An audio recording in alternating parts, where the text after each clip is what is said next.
अध्यक्ष महोदय, यामध्ये महसुली जमा देखील मागील आर्थिक वर्षापेक्षा 13,000 कोटीने जास्त आहे आणि महसूल जमा देखील ज्या दराने वाढायला पाहिजे त्या दराने वाढत नाही असा मुद्दा विजयराव तुम्ही काढलेला होता। परंतु मी मगाशी सांगितलं की ते कसं वाढतंय आणि मागील वर्षाच्या 24-25 अर्थसंकल्प अंदाजानुसार महसुली जमा ही जवळपास 49,939 कोटीने वाढलेली आहे आणि ती बऱ्यापैकी वाढलेली, ती आणखीन कशी वाढेल याबद्दलचाही आमचा प्रयत्न आहे।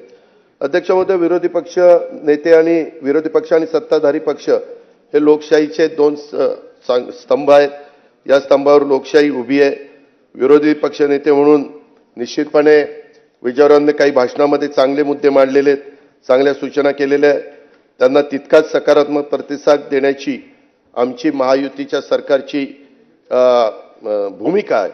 त्याबद्दल मी तुम्हाला ऐकवीन कि प्यार करेंगे तो करोगे, प्यार करोगे तो प्यार करेंगे, हाथ मिलाओगे तो हाथ भी मिलाएंगे, गले मिलोगे तो गले मिलाएंगे, सितम मिलाएंगे, गले मिलाएंगे ना, सितम करोगे तो सितम करेंगे, हम आदमी है तुम्हारे जैसे, जो तुम करोगे वो हम करेंगे।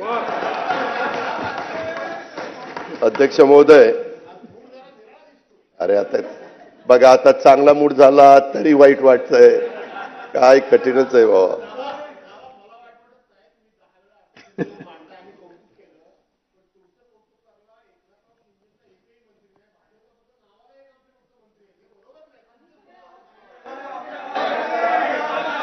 काय भास्करराव, त्यांचा माझ्यावर एवढा डोळे झाकून विश्वास आहे की ते म्हणतात, मी इथं अर्थसंकल्प मांडत असताना दुसरी पण महत्वाची कामं चाललेली आहेत, कारण राज्य झपाट्याने पुढे न्यायचं चाललंय।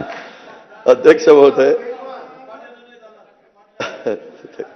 आता ते तुम्ही त्या बघत त्या चष्मातनं बघता, त्याला मी काय करू।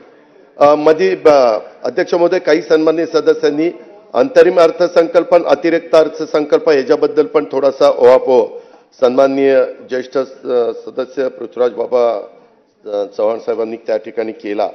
पण एक गोष्ट खरी, आम्ही पण त्या गोष्टीचा विचार केलाय। ह्याच्याकरता अध्यक्ष महोदय, भविष्यात या कार्यपद्धतीमध्ये बदल करायचा झाल्यास त्या सुधारित कार्यपद्धतीस विधानमंडळाच्या अंदाज समितीची मान्यता घ्यावी लागेल।